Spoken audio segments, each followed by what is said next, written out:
सभी सम्मानित साथियों को मेरा नमस्कार। उत्तर प्रदेश में कितनी घटनाएं हो रही हैं। भारत एक ऐसा जाति प्रधान देश है जहां न भाईचारा बन पाता है, न कोई शिष्टाचार बन पाता है।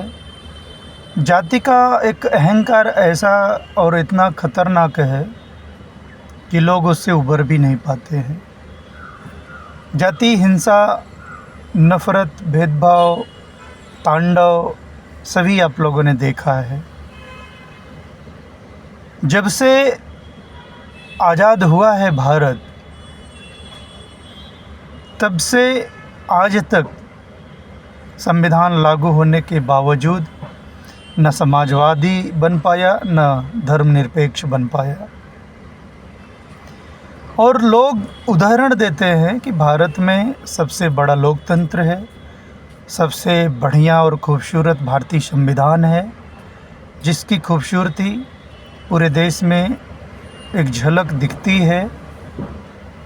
और उसमें वो झलक खाली दिखने की ही हमारा रूपरेखा ऊपर से बना हुआ है, लेकिन इसकी खूबसूरती तब बेहतर बनती जब हमारे ही लोग इस खूबसूरत शब्द को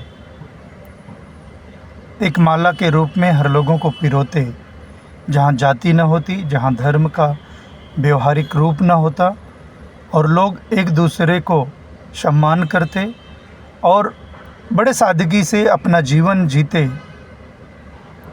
और यहाँ की कड़वी सच्चाई यही है कि जाति का दंभ लोगों के अंदर है, जाति का घमंड लोगों के अंदर है, जाति का एक प्रोपेगेंडा करने का तरीका यहाँ पे है।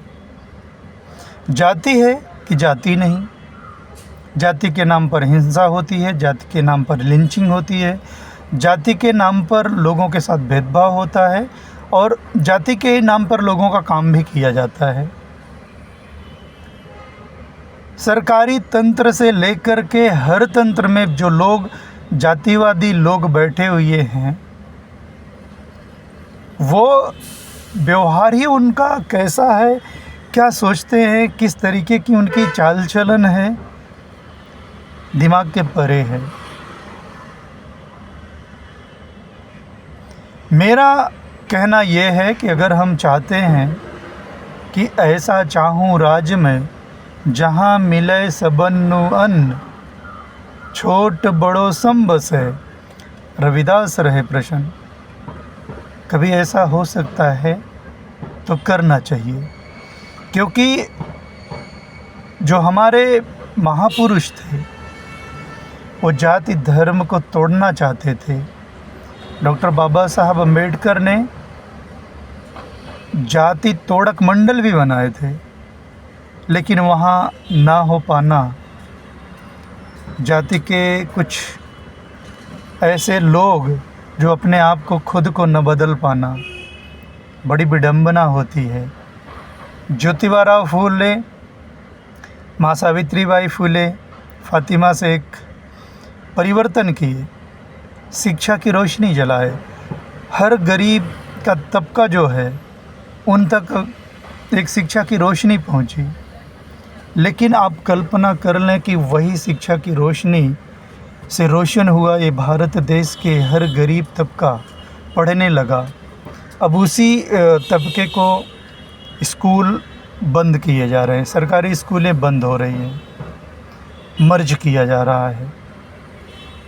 अब आप सोच लें कि जब शिक्षा व्यवस्था कमज़ोर की जाएगी, स्कूलें बंद की जाएंगी, तो अपराधी पैदा नहीं होंगे। एक स्कूल निर्माण से सैकड़ों जेल बंद होने के बराबर होता है। तो आप सोच लें कि अगर स्कूल बंद होगा, फिर जेल की बढ़ोतरी होगी, क्योंकि क्राइम बढ़ेगा, यहाँ पे हिंसा होगी, नफ़रत होगी, भेदभाव होगा। तो शिक्षा एक ऐसा संसाधन है जिससे लोग तरक्की करते हैं, आगे बढ़ते हैं और देश भी आगे बढ़ता है, तरक्की करता है। साक्षरता ही देश के वैज्ञानिक दृष्टिकोण की तरफ ले जाता है, नए चीज़ों का आविष्कार करता है और हम ग्लोबलाइजेशन में, एक कंपटीशन में, जहां दुनिया विज्ञान के क्षेत्र में कंपटीशन के दौर पर बहुत आगे निकल चुका है, हमारे लोग भी, अगर सरकार हमारे देश में जो वैज्ञानिक पैदा होते हैं उन पर रिसर्च के लिए खर्चा करे, नए नए आविष्कार करवाए, उनकी योग्यता के हिसाब से उन्हें नौकरियां मिले, तो हमारा देश भी एक बेहतर आविष्कारक बन सकता है और अच्छे अच्छे प्रोडक्ट्स हमारे यहाँ तैयार हो सकते हैं और हम भी विज्ञान के क्षेत्र में आगे कंपटीशन में बहुत आगे निकल सकते हैं और हम सब तरक्की कर सकते हैं और एक खूबसूरत देश बना सकते हैं। उसकी परिकल्पना हम सब अभी कर रहे हैं और ये सरकार चाहे तो ये पॉसिबल है।